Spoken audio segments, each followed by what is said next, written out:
ఇండియాలో ఎలక్షన్స్ గెలవడం ఎందుకింత ఖరీదైపోయిందో ఈరోజు తెలుసుకుందాం. మనం చూసే ఈ ర్యాలీలు, రోడ్ షోల వెనుక పెద్ద మొత్తంలో డబ్బు చేతులు మారుతోంది. అధికారికంగా అయితే పార్లమెంట్ ఎన్నికల్లో ఒక అభ్యర్థి పెట్టాల్సిన ఖర్చు లిమిటిది. కాని నిజానికి ఖర్చు చేసేది దీనికన్నా చాలా చాలా ఎక్కువని నిపుణులంటున్నారు. అంటే ఒకే నియోజకవర్గంలో పెట్టే నిజమైన ఖర్చు కొన్ని పదుల కోట్లు ఉంటుంది. ఇంత భారీ ఖర్చు ప్రజాస్వామ్యానికి ఎలా చేటు చేస్తుందో చూద్దాం. ఓ నిపుణుడు చెప్పినట్టు చిన్న పార్టీలు డబ్బు విషయంలో పెద్ద పార్టీలతో పోటీ పడలేవు. ఈ ఖర్చు వల్ల ఓటర్లకు ఆప్షన్స్ తగ్గుతాయి, అధికారం డబ్బున్నవాళ్లకే దక్కుతుంది. ఈ డబ్బునే మనం నల్లధనం అంటాం.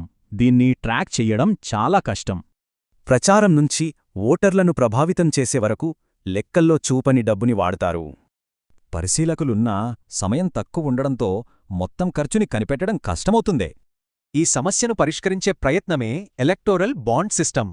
కాని ఈ స్కీమ్ పారదర్శకంగా లేదని, రాజ్యాంగ విరుద్ధమని సుప్రీంకోర్టు రద్దు చేసింది.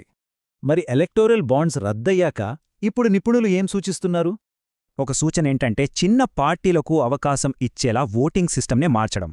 మరో ఆలోచనేంటంటే ఖర్చుపై లిమిట్స్ కాకుండా పారదర్శకతపై ఫోకస్ పెట్టడం. అంటే అభ్యర్థులు ఎంత ఖర్చు చేసినా పర్వాలేదు, కానీ ప్రతి రూపాయికి లెక్క చూపాలి.